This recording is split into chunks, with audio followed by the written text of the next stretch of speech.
Hora 14. El láser. Con Aida Bao. 2:30 de la tarde, 1:30 en Canarias. La semana termina muy atentos a la previsión meteorológica. A partir de esta hora, a partir de las 2:30, 3 de la tarde, la Agencia Estatal de Meteorología advierte de una situación complicada que puede suponer acumulaciones de agua repentinas en algunos puntos, sobre todo del Mediterráneo. A partir de esta hora hay 4 comunidades autónomas en aviso naranja por tormentas que pueden ser fuertes. Son Aragón, Castilla-La Mancha, Cataluña y la Comunidad Valenciana. En estas dos últimas, en Cataluña y en la Comunidad Valenciana, el aviso será rojo desde las 8 de la tarde. En Valencia, de hecho, han cancelado las clases mañana en las zonas afectadas por la dana de octubre del año pasado, así que se pide muchísima precaución. Carlos Sevilla, buenas tardes. ¿Qué tal? Buenas tardes. En Cataluña están en alerta el sur de la provincia de Lleida y sobre todo esta tarde con aviso rojo el sur de Tarragona, donde podrían registrarse más de 200 litros por metro cuadrado en 24 horas y se acaba de enviar una alerta a los móviles en las comarcas más afectadas. Protección Civil ha activado el plan Inuncat y pide evitar atravesar barrancos, rieras y zonas inundables. En la Comunidad Valenciana también se ha activado el plan de inundaciones por las lluvias en el interior de la provincia de Valencia y en el norte de Castellón, donde también con aviso rojo podrían acumularse 220 litros en 3 o 4 horas. Aún así, lo peor se espera mañana y se van a suspender las clases este lunes en los municipios valencianos más afectados. Irene Rodríguez es la secretaria autonómica de emergencias. Es fundamental que todas las administraciones tomen las medidas preventivas con antelación y sobre todo que la población esté informada de estos episodios por riesgo de lluvias. En Aragón, Emergencias recomienda extremar la precaución en el sur de Huesca, la Ribera del Ebro en Zaragoza y el Bajo Aragón en Teruel. Y en Castilla-La Mancha las lluvias más fuertes se esperan en Albacete y Cuenca, donde también se pide evitar las zonas inundables. El presidente del Gobierno ha hecho un llamamiento en las redes sociales a seguir las indicaciones de los servicios de emergencias. Esto con respecto a las lluvias, Carlos, ¿cómo quedan las temperaturas y el resto de la previsión para hoy? Pues hoy se esperan cielos nublados en prácticamente toda España, salvo en Murcia y Baleares, donde lucirá el sol. Las temperaturas suben respecto a ayer en los archipiélagos, sur de Galicia y noroeste de Castilla y León, y bajan en el Cantábrico, Extremadura, Andalucía Occidental y en el interior del litoral mediterráneo. A esta hora los termómetros rondan los 30 grados en Murcia, Almería y Alicante y no superan los 15 grados en Madrid, Ávila o Burgos. Pues lo dicho, mucha precaución. Vamos ahora a Guadalajara, porque allí en Peñalba de la Sierra continúa activo el incendio que ha calcinado ya al menos 3.000 hectáreas, 2.800, 3.000. Es una zona montañosa en el entorno del Pico del Lobo. El fuego cumple hoy una semana, aunque a lo largo de las últimas horas ha ido creciendo considerablemente. ¿Cómo evolucionan las tareas de extinción? José Carlos Rejas, buenas tardes. ¿Qué tal? Buenas tardes. El viento complicó mucho las labores de extinción la pasada noche, especialmente en el flanco norte, y el fuego ha traspasado ya el límite con la provincia de Segovia, obligando a desalojar a unos 200 vecinos de Río Frío de Riaza, que se suman a los 10 de Peñaba y Cavida en la provincia de Guadalajara, evacuados desde el viernes. Castilla-La Mancha y Castilla y León han conformado ya un mando único del incendio que sigue fuera de control y que es muy complejo por la orografía del terreno, que impide la llegada a pie a muchos puntos por parte de los equipos terrestres. Se mantiene cerrado el acceso al hayedo de Tejera Negra y varios Esalerta han vuelto a pedir a vecinos y visitantes evitar las zonas cercanas al incendio.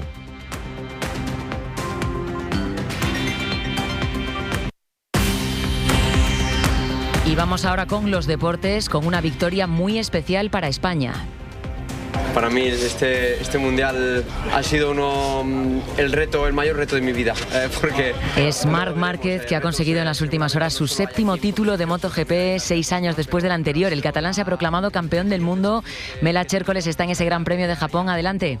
Aún desde Motegi, el circuito en el que Marc Márquez se ha coronado hoy campeón del mundo de MotoGP. Por 7ª vez en la clase reina y por 9ª vez en total, absolutamente emocionado. Ha roto a llorar una vuelta antes de que acabara la carrera, pues se le ha pasado por la mente todo lo que ha sufrido en este tiempo desde que se cayera en el Gran Premio de España del 2020 en Jerez. Un calvario tremendo con 4 operaciones en 2 años, un cambio de fábrica y exponerse a ver si era un tema de la moto de él. Cuando le han dado la mejor moto en el mejor equipo, ha demostrado que él es el mejor piloto. Y del resto del menú deportivo que tenemos, José Antonio Duro, buenas tardes. Hola, la jornada que tiene ya fútbol en directo. A esta hora el empate a 0 en primera, Rayo Sevilla, y el Real B1 Córdoba 0 en segunda. El derbi madrileño de ayer, la victoria del Atlético, que provoca que el Barça hoy a las 6:30 pueda ser líder si gana en Montjuic a la Real. Y con respecto a las lluvias y a la alerta en Valencia, pendientes también de un posible aplazamiento del Valencia-Oviedo, que se debería jugar mañana lunes en Mestalla.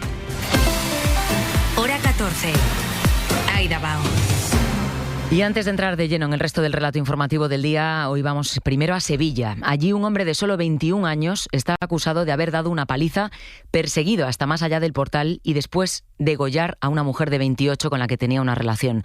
La Policía Nacional lo investiga como un asesinato machista.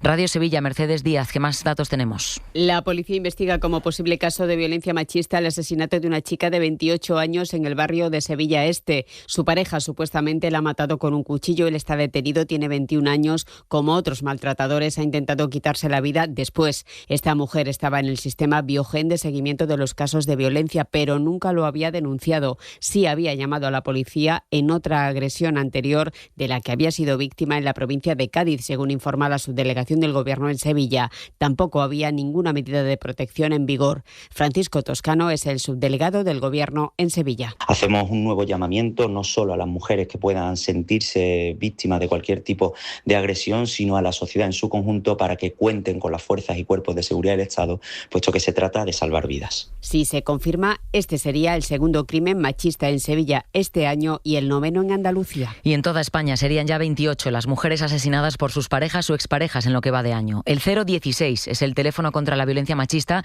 Está disponible las 24 horas del día, todos los días del año, y no solo están para emergencias. Escuchan, asesoran y acompañan. Llamar a estas profesionales no deja rastro en la factura, pero sí hay que borrar la llamada del registro del teléfono.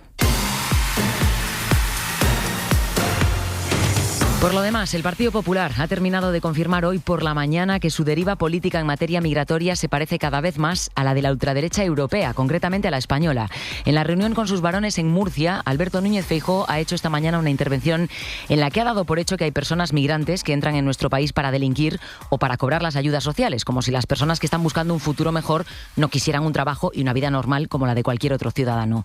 En Murcia está David Junquera. Buenas tardes. Hola, Aida. Buenas tardes. Ya lo ha ido dejando caer este fin de semana, lo han ido dejando caer los populares.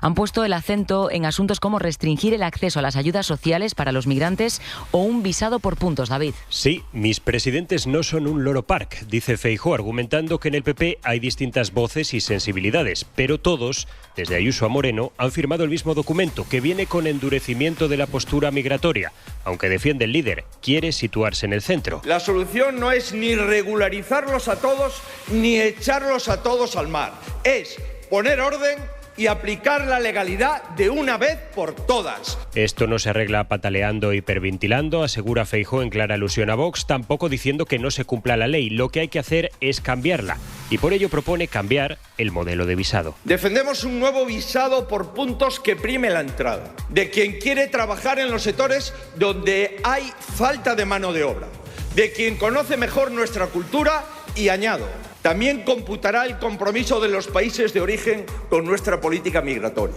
El jefe de la oposición defiende que hay que acabar con esa idea que tienen algunos inmigrantes de venir a vivir de los que trabajan y pide que se liguen las ayudas al empleo.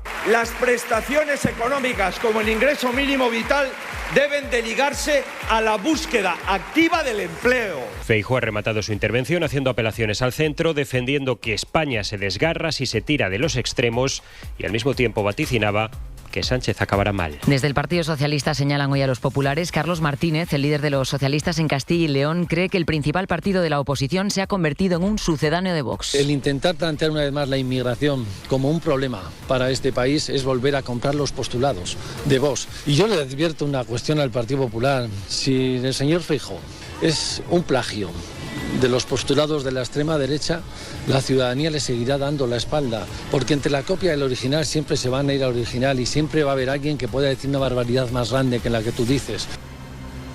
Vamos ahora a pararnos en algunos de los puntos de ese discurso del PP que llevamos escuchando semanas. Adrián del Pozo, buenas tardes. ¿Qué tal, Aida? Buenas tardes. Lo primero, Feijóo habla de que tengan prioridad para entrar en nuestro país las personas culturalmente próximas, insinuando que la comunidad latina, por ejemplo, podría tener prioridad sobre las personas africanas. ¿Es esto constitucional? No, según los expertos en derecho constitucional consultados por la SER. Una cosa es que a colombianos, guineanos o filipinos se les favorezca a la hora de conseguir la nacionalidad por haber sido en el pasado una colonia española, y otra es favorecer a un argentino antes que a un japonés o a un marroquí a la hora de entrar en España a vivir o a trabajar. Patricia Vicens es abogada experta en derechos humanos. Estaríamos ante un supuesto de discriminación por razón de nacionalidad. Todas las personas extranjeras tienen el mismo acceso a la documentación. Tienes que cumplir una serie de requisitos objetivos. Para las expertas, esta propuesta de Feijóo vulneraría el artículo 14 de la Constitución. En el Partido Popular, Adrián, también hablan de personas que vienen a delinquir, lo dicen así, lo dicen literalmente como si pudieran adivinar quiénes van a cometer un delito en el futuro. ¿Esto vulnera la presunción de inocencia? ¿Es constitucional decir esto? Vulnera efectivamente la presunción de inocencia y por tanto la Constitución. Tú no puedes presumir que una persona viene a delinquir porque el derecho penal de autor está prohibido. Solo podemos sancionar a aquellas personas que se pruebe que han cometido un delito, por lo tanto es que vulneraríamos la presunción de inocencia. Las expertas consultadas por esta redacción recuerdan además que España ya expulsa a los migrantes que cometen delitos graves y son condenados a más de 1 año de prisión. Y también aclaran que no podemos pretender aplicarlo a todos los migrantes que cometen un delito. Un ejemplo, si alguien entra con un fardo de cocaína en España y en vez de meterlo en la cárcel lo expulsas, lo único que consigues es pagarle el viaje de vuelta a su casa. También de la política y en este caso también de la crónica judicial, todavía los ecos de la quinta citación de Begoña Gómez con el juez Peinado. Ayer por la tarde la mujer del presidente del gobierno finalmente decidió no acudir, como tampoco no acudieron ni la asesora de Moncloa, Cristina Álvarez, ni el delegado del gobierno en Madrid, Francisco Martín, a los juzgados de Plaza de Castilla. El juez Peinado los convocó para comunicarles que en caso de que lleguen a juicio por el delito de malversación que les imputa, serán juzgados ante un jurado popular. Quien sí acudió a esa visita fue su defensa, el abogado de Begoña Gómez, Antonio Camacho. La presencia del investigado constituye un derecho, pero no una obligación. Por lo tanto, no se ha planteado en ningún momento, en ningún lugar, que mi representada tuviera que estar aquí. En todo caso, el acto transcurrió con normalidad. La Fiscalía pide el archivo de esta causa, Pedro Jiménez. La Fiscalía ha reclamado el archivo de la causa y lo ha hecho después de revisar la última prueba que se ha aportado y que, según el juez, suponen indicios sólidos y fundados del delito de malversación. Se trata, según fuentes jurídicas, de 121 correos electrónicos en los que figura Cristina Álvarez y que se cruzó con el exvicerrector de la Complutense, Juan Carlos Doadrio. Siempre, según estas fuentes, en esas comunicaciones hablan de la cátedra que codirigía la mujer del presidente del gobierno, pero no se trata de hechos constitutivos de delito y mucho menos del de malversación. Las defensas también han pedido el archivo. La de Begoña Gómez considera además nulo el acto porque no han podido examinar esos correos. Antonio Camacho ha dicho que las imputaciones son ridículas y que el derecho penal no puede caer en el absurdo. Las acusaciones populares quieren mantener abierta la investigación y reclaman nuevas diligencias, entre ellas que vuelvan a declarar el presidente del gobierno y el ministro de Justicia o la actual secretaria general de Presidencia del Gobierno. Ahora el caso vuelve a manos del juez Peinado. El abogado de Begoña Gómez, decíamos, defiende que ella tenía todo el derecho a ausentarse. No lo ve igual Miguel Tellado desde el PP. La espantada de Begoña Gómez es una muestra más de los nervios del sanchismo y de su actitud obstruccionista hacia la justicia. Hemos pasado del paseillo por los juzgados al escaqueo, a un matrimonio a la fuga. La realidad es que el sanchismo o está en la cárcel o está escondido. Responde a Miguel Tellado hoy el ministro Óscar López en el Huffington Post. Nadie se merece en un Estado de Derecho que se le haga una investigación prospectiva. No hay nada. Es una causa claramente política, desde su origen. ¿Quién denuncia? Manos limpias. Es política. Es ultra. Es política. Durante más de 1 año de instrucción, el señor Peinado no ha encontrado nada. Hora 14. El láser. A un mes de que la tragedia de la Dana de Valencia, en la que murieron 229 personas, cumpla 1 año, hoy las calles de Valencia van a volver a llenarse de personas pidiéndole al presidente Carlos Mazón que se vaya. Adrián Sánchez, buenas tardes. Buenas tardes, Aida. Hoy concretamente hay 2 movilizaciones previstas. Que empezarán en 2 puntos muy simbólicos de la Dana del año pasado. El Teatro La Rambleta en Valencia, desde donde salían los voluntarios cada mañana para sacar lodo de las casas, y desde la residencia de Paiporta, en la que murieron ahogados 6 residentes esa tarde. Las 2 marchas confluirán en el mismo punto, la ya conocida como Pasarela de la Solidaridad, que une la capital con los municipios arrasados. Els motius per a eixir al carrer continuen sent tan vigents com en la primera manifestació. Ana Oliver, una de las portavoces de la organización, afirma que los motivos para salir siguen estando tan vigentes como hace 11 meses, porque considera que la reconstrucción está siendo un fracaso, y a eso se suma que todavía no se han asumido responsabilidades políticas por la nefasta gestión de la Dana.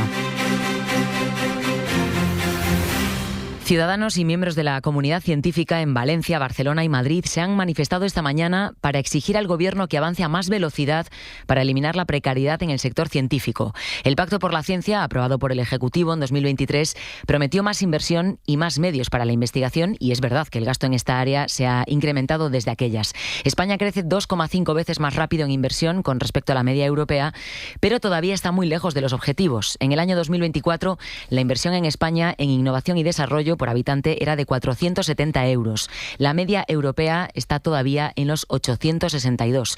John Jiménez ha estado en esa movilización de Madrid. John, buenas tardes. Buenas tardes, Aida. Sara Gil es investigadora del cáncer de tiroides agresivo. Hizo una estancia en Harvard y era una de las manifestantes hoy en Madrid. Ahora mismo, lo que al final me acaba llegando a mí sin ningún tipo de retención de IRPF serán menos de 800 euros. La situación de precariedad deja a los investigadores en una encrucijada. Hoy, o tienes una pareja y una familia que te mantenga, o no es factible hacer vida y carrera. La otra opción es emigrar. Soy una persona que ha estado becada desde que entré en el sistema universitario. No he pagado matrículas de licenciatura, no pagué matrículas de máster, no pagué matrículas de doctorado. O sea, yo he ido consiguiendo beca tras beca tras beca. Y cuando llegó el final que el Estado me había pagado toda mi formación, cuando llegué a tener la máxima formación posible, me dijeron, y ahora vete. A Félix, no biólogo, irse a Alemania le cambió la vida. Cobraba menos de 1.000 euros. Tenía evidentemente compartir piso, no podía ahorrar nada y todo eso cambió muchísimo cuando me fui a Alemania porque cobraba 4 veces más. Hoy los manifestantes han pedido que el nuevo pacto por la ciencia se cumpla y no quede en papel mojado. Hora 14. Polonia ha vuelto a cerrar su espacio aéreo de forma parcial durante esta madrugada, después de uno de los mayores ataques que se recuerdan en la guerra de Ucrania. Rusia ha enviado casi 600 drones y 48 misiles hacia territorio ucraniano, que han provocado al menos 4 muertos allí en Ucrania. Polonia, además de cerrar su espacio aéreo en las zonas más próximas a estos ataques, ha desplegado a sus cazas de forma preventiva. Recordamos que Polonia es territorio OTAN y territorio de la Unión Europea. Ucrania, por su parte, vuelve a reclamar a Europa más sanciones contra Rusia. Sohaib Nadi, buenas tardes. Buenas tardes. La amenaza rusa continúa acechando las fronteras de la OTAN. Esta vez no han sido las incursiones de drones en espacio atlántico, sino el último ataque desplegado por el Kremlin contra Ucrania en varios puntos del país. Los ataques se han sucedido cerca de la frontera con Polonia, que se ha visto obligada a cerrar su espacio aéreo durante varias horas en esa zona y a desplegar luego cazas militares para controlar la situación. Pero el ataque más mortífero del ejército de Putin ha sido sobre la capital ucraniana, en Kiev, donde 4 civiles han muerto. Este era el sonido del sistema antiaéreo intentando interceptar el enjambre de drones rusos. El bombardeo ha alcanzado varias zonas de bloques residenciales. Este testigo muestra uno de los apartamentos completamente arrasado por los misiles. Putin de momento no ha mostrado visos de un acercamiento para la paz. De hecho, su homólogo Zelensky señala que el mandatario ruso no tiene intención de parar la guerra y asevera que Trump le ha dado un tiempo a Putin para firmar la paz que no se merece porque solo, remata Zelensky, ha estado tomándole el pelo.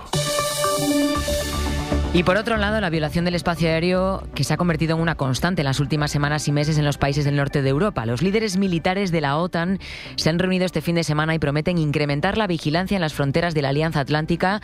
Estamos en la redacción de informativos. Almudena Lopesino, buenas tardes. Buenas tardes, Aida. La OTAN sí investiga quién está detrás de las violaciones del espacio aéreo del Báltico y aunque la Fuerza Aérea desplegada en la zona está haciendo labores de vigilancia, la Alianza no descarta que esa misión se transforme, se convierta en defensiva. Rusia se ha apresurado a responder.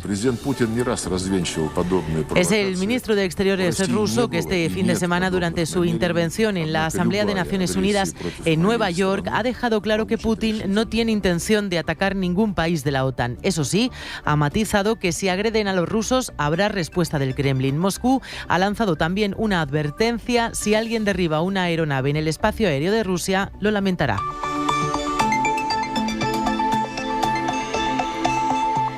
Pues precisamente hablando de Rusia y de su influencia, la Unión Europea asegura que las elecciones en Moldavia, que se celebran hoy, son decisivas. Desde Bruselas, en donde tienen conversaciones abiertas con este país para su acceso a la Unión, aunque suelen ser lentas, se pide que en esta jornada el ejercicio democrático de votar esté libre de interferencias extranjeras. Todo esto con la sombra de Rusia presente de nuevo en un proceso electoral en el continente europeo. Victoria García. La presidenta Maya Sandu convocó elecciones anticipadas después de que el gobierno prooccidental del primer ministro Recean se derrumbara el mes pasado tras una moción de censura. Los sondeos de opinión indican una reñida pugna entre las fuerzas políticas proeuropeas y las prorrusas. Moldavia celebra estas elecciones tras una campaña que se ha traducido en el campo de entrenamiento de Moscú en su guerra de desinformación en Europa. 2,5 millones de habitantes tiene este país, que obtuvo su independencia de Rusia en el año 91. La campaña se ha centrado en un debate entre los que quieren fortalecer los vínculos con Europa y los partidarios de volver a la órbita rusa.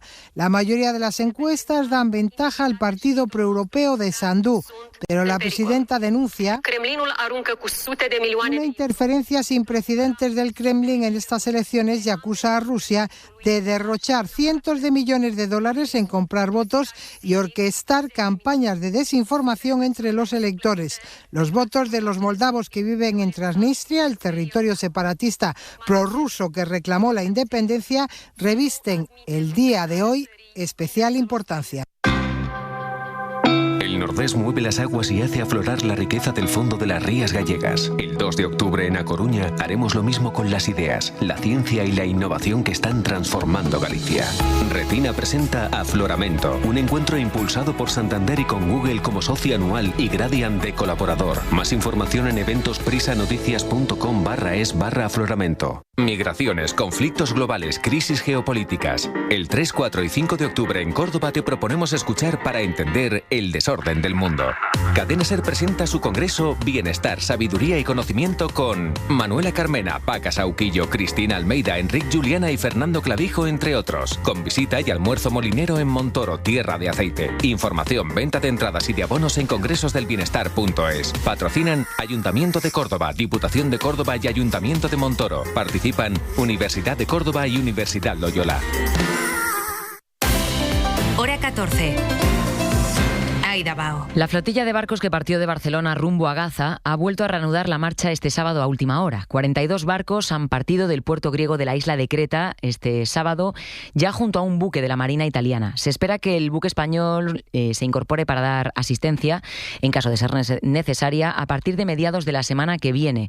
Eso será el Furor, que se espera que llegue más o menos el miércoles. En el comunicado emitido esta noche por la flotilla, en todo caso, dicen que en unos 2 días tienen previsión de estar ya en una zona que consideran peligrosa. Radio Barcelona, Gemma Alegrí. En un comunicado, los miembros de la flotilla han explicado que han retomado su rumbo hacia Gaza la noche del sábado, acompañados por un barco militar griego y la Marina italiana, tras 4 días detenidos en Creta por problemas mecánicos. La Global Summit Flotilla continúa su travesía sin el barco que abría la comitiva, el Family, que se retiró por una avería. Actualmente hay 42 embarcaciones en marcha, con la previsión de llegar a la franja en un plazo de entre 4 y 7 días. Según los organizadores, en las próximas 48 horas entrarán ya en zona de peligro. La paradoja es que, si se cumplen las estimaciones, llegarán antes que el Furor, el buque español enviado por el presidente del gobierno, Pedro Sánchez, para escoltar la flotilla.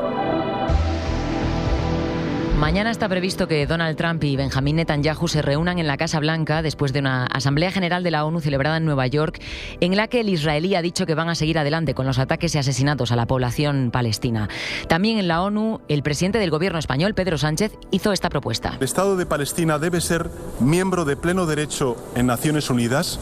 Se debe completar. Pedro Sánchez propone a la ONU que el Estado de Palestina, un Estado miembro de pleno derecho de Naciones Unidas. Lorena Carramolino, ¿qué tendría que suceder para que esto se cumpliese? El Estado palestino tendría que pasar la aprobación de 2 organismos de la ONU. Primero, el del Consejo de Seguridad y después el de la Asamblea Nacional. Y Palestina encuentra el principal obstáculo en este primer organismo, el del Consejo de Seguridad. Este tiene que recomendar la admisión de un Estado a la Asamblea General de la ONU sin ningún veto de los 5 miembros permanentes, entre ellos Estados Unidos. Palestina ya lo intentó en abril de 2024. 12 votes in favor, 1 vote against. Pero Estados Estados Unidos vetó en el Consejo de Seguridad su entrada en la ONU. Si este organismo remitiese su aprobación a la Asamblea General, formada por 193 miembros, la admisión de Palestina tendría que ser aprobada por mayoría de 2/3. Pero como decimos, Aida, ni siquiera se ha llegado a dar este paso. ¿En qué cambiaría la capacidad de maniobra del Estado de Palestina, el pasar de estatus de observador a miembro de pleno derecho en la ONU? Pues Palestina podría tomar decisiones con su voto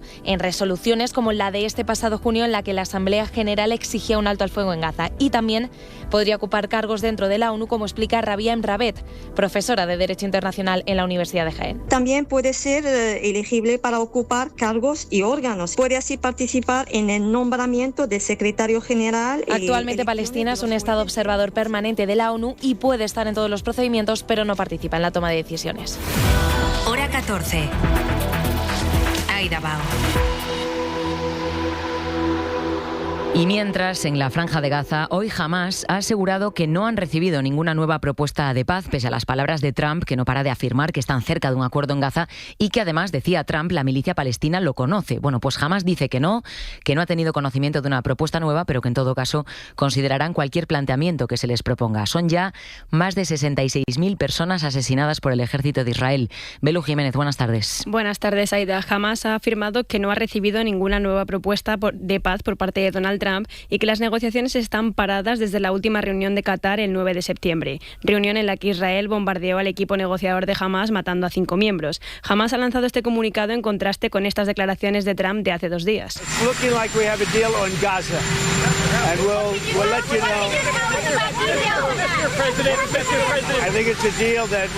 Cuando dijo que ya parecía que tenían un trato en el asunto de Gaza. Mientras tanto, en Gaza continúan los ataques. Desde el amanecer de hoy, al menos 40 personas han sido asesinadas en la franja.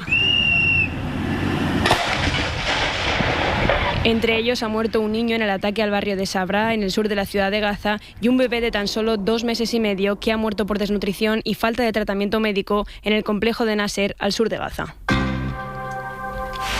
La buena comunicación vuela. Cuando una historia atrapa, una voz acompaña, una idea rompe el ruido y se queda.